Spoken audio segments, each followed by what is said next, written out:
Party के संगठन का कैसे विस्तार हो, इसको लेकर के मीटिंग रखी है। पूरे प्रदेश के हर डिस्ट्रिक्ट के अंदर ये मीटिंगें हमने कल से शुरू करी है। एक दिन में 2 जिले हम करेंगे। कल हमारा पंचकुला था और यमुनानगर था। आज अम्बाड़ा के बाद अब कैथल की मीटिंग है। इसी तरह हर रोज 2 डिस्ट्रिक्टों की मीटिंग करके हम 30 तारीख तक नई जिम्मेवारियां संगठन में लोगों की लगा रहे हैं। जहाँ संगठन की जिम्मेवारी लगा रहे हैं वहीं हम पार्टी के कार्यकर्ताओं की एक और जिम्मेवारी साथ साथ लगा रहे हैं, पदाधिकारियों की, कि इस सरकार के 600 दिन पूरे हो गए। 600 दिन का मतलब है 1/3 समय खत्म होना, और इस 1/3 समय में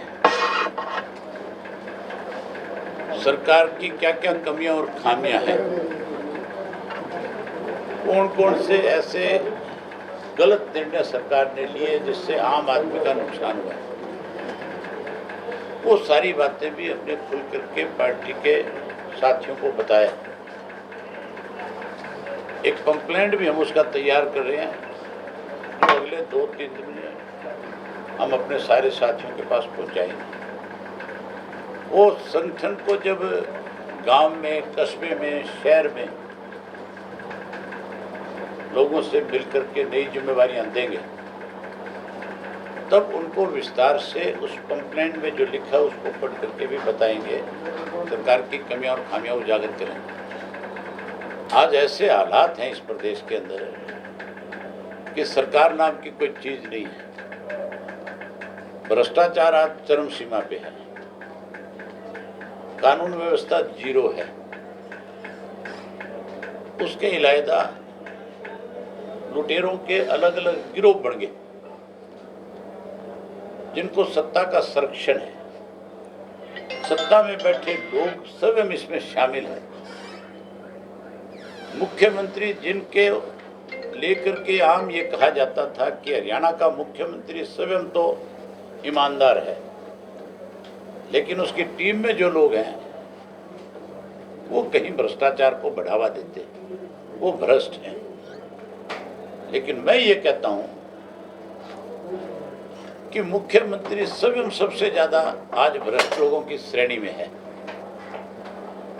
और इसलिए है वो इस श्रेणी में कि अब तक जितने भी घोटाले हुए, चाहे वो धान का घोटाला था, चाहे शराब का घोटाला था, चाहे रजिस्ट्री का घोटाला है, चाहे हेल्थ डिपार्टमेंट में कोरोना की इस महामारी में दवा खरीदने का घोटाला है, चाहे उसके इलावा आपके सरसों का घोटाला हुआ है, चाहे अब की बार गेहूं की खरीद का घोटाला है, उन सब के अंदर इंक्वायरियां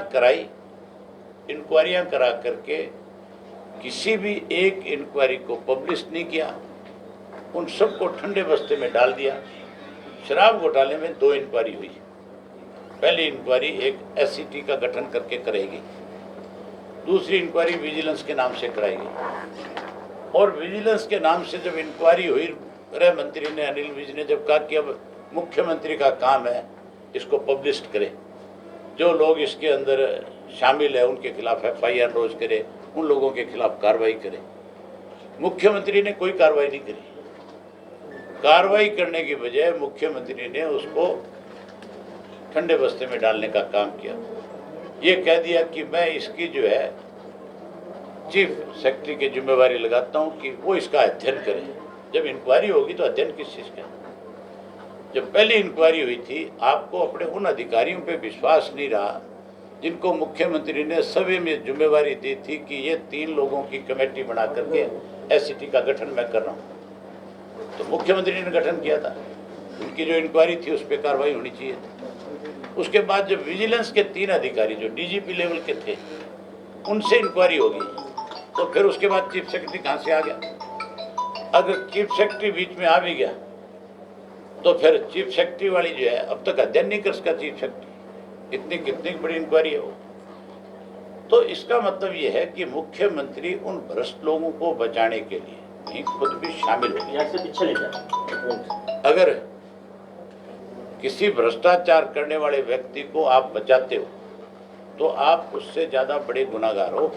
इसलिए मैं ये कहता हूँ कि मुख्यमंत्री जो है सबसे ज़्यादा भ्रष्टाचार में सम्मिलित आदमियों में आज इसकी श्रेणी है। मुख्यमंत्री नोएल खट्टर जो है अमित शाह से मिले हैं, उन्होंने शिकायत किया किसान आंदोलन की गतिविधियों को लेकर। मैं बात कर रहा हूँ भ्रष्टाचार की। वो क्या शिकायत करता है उसके कोई मायने नहीं है।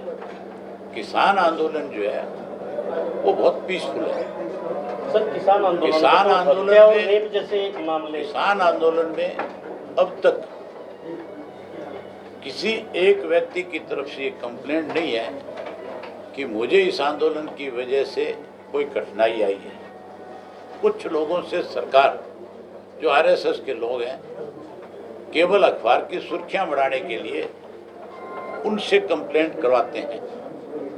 आम आदमी को कोई परेशानी नहीं है। हम रोज दिल्ली जाते हैं, हम रोज गुड़गांव जाते हैं, आप लोग रोज जाते हो। आप मुझे बताओ कहाँ आपको परेशानी है? टोल के ऊपर से जाते हो, आपको तो किसान के आंदोलन की वजह से एक सुविधा और मिल गई। जो टोल पे आपकी जेब पे डाका डालते थे वो खत्म करा दिए इस आंदोलन में। चौटाला जी, आपने भ्रष्टाचार की बात कही कि सरकार जब अकेली थी तब भी भ्रष्टाचार हुआ, मतलब थोड़ा कम था। धान का घोटाला हुआ। नहीं, कम ज्यादा क्या मतलब है? नहीं, जेजेपी के बाद कुछ ज्यादा नहीं बढ़ गया? जेजेपी वाले ने इनको सहारा दिया है बहुत बड़ा। आज तो मुझे आप एक बता दो कि एक आदमी कोई भी सरकारी, चाहे वो कोई थानेदार लगे और चाहे कोई वो डीजीपी लगे हुआ है, मुझे बता दो कौन सा ये कहता है कि मैं दूध का धुला हूँ। अगर कोई ये कहता है मैं दूध का धुला हुआ हूँ तो मैं शाम को पैसे उसके पास पहुँचा के दिखा दूंगा कि ये सबसे बड़ा चोर भी है। सर, पंचायत और निकाय चुनाव की इलाहाबाद के लोगों ने फैसला करना है।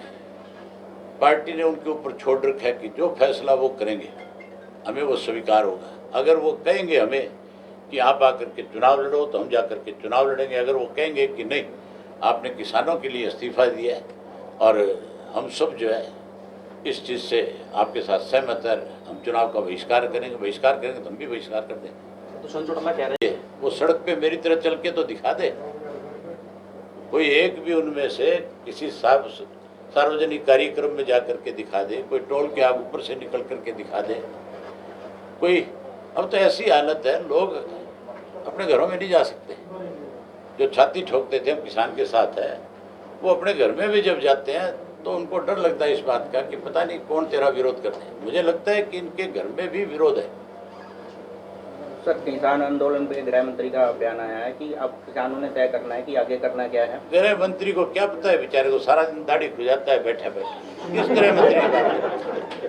चलो, चौटाला रास्ते से भटका हुआ व्यक्ति है, किसान नहीं भटका है।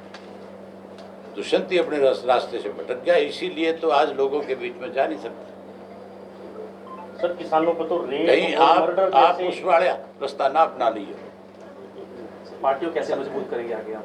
हैं? पार्टी को कैसे मजबूत किया? आपने देखा नहीं, आज हमारी कार्यकर्ताओं की मीटिंग थी, कितना उत्साह था। एक छोटे से नोटिस के ऊपर इस हॉल में पैर रखने को जगह नहीं थी, जबकि हमें इस बात को लेकर के चिंता थी। लड़ेंगे जिला परिषद का, हम नगर परिषद के, नगर पालिकाओं के जो चुनाव होंगे वो भी सिंबल पे लड़ेंगे। ये हमारी पार्टी का फैसला है। सर, कल 600 दिन पूरे अनेक ऐसे पार्टी के लोग यहाँ पे आ जाए थे जिनको कहीं से जानकारी मिली, उन्होंने जाना, अपनी जिम्मेवारी, अपनी हाजिरी लगाना जरूरी समझा। हमारा संगठन बहुत मजबूत है। हम दावे के साथ ये बात कह सकते हैं कि अगली सरकार इंडियन नेशनल लोकल पार्टी की इस प्रदेश में बनेगी, कोई नहीं रोक सकता। चौटाला इसको बर्बाद किया। बड़ा उदाहरण आपके सामने है। जो 75% आरक्षण देने का बिल लेकर के आए थे, उन्होंने 26% युवाओं को बेरोजगार कर दिया। आज पूरे हिंदुस्तान में सबसे ज़्यादा अगर युवा बेरोजगार हैं तो हरियाणा प्रदेश में है। हम नंबर 1 पे आते हैं। जहाँ बेरोजगारी यहाँ सबसे ज़्यादा बढ़ी, वहाँ भ्रष्टाचार इस प्रदेश में उससे भी ज़्यादा बड़ा मुद्दा है। करप्शन बहुत बड़ा मुद्दा है। लॉ एंड ऑर्डर खत्म हो गया। आज की डेट के अंदर बड़ी हैरानी की बात है कि डीजीपी जो है अपने ही आईजी के खिलाफ एक इंक्वायरी मार्क करता है। आपका यहाँ का जो आईजी है पुलिस का, भाई पूर्ण कुमार जो है वो एक मंदिर में गए मत्था टेकने के लिए, और डीजीपी ने लिख दिया कि इसके खिलाफ इंक्वायरी करी जाए, इसने थाने में मंदिर क्यों बना दिया। मंदिर पहले से बना हुआ है। अगर मेरी भगवान के प्रति श्रद्धा है तो मैं भगवान की फोटो कहीं रख करके उसकी पूजा कर सकता हूँ। क्या दिक्कत थी डीजीपी को इस बात को लेकर के? लेकिन सिर्फ इसलिए कि वो दलित समाज का व्यक्ति था, उसको अपमानित करने के लिए उसकी एक कंप्लेंट करी, और कंप्लेंट करने के बाद हैरानी इससे ज़्यादा बड़ी और क्या होगी कि जब भाई कुमार जो है, पूर्ण भाई कुमार जब होम मिनिस्टर के पास जाता है और जाकर के कहता है कि मैं पीड़ित हूँ, आप मेरी सुनवाई करें, उसका बयान आता है बीच का कि मैं अधिकारियों के झगड़े में नहीं पड़ना चाहता। फिर किस चीज़ के होम मिनिस्टर? छोड़ दो।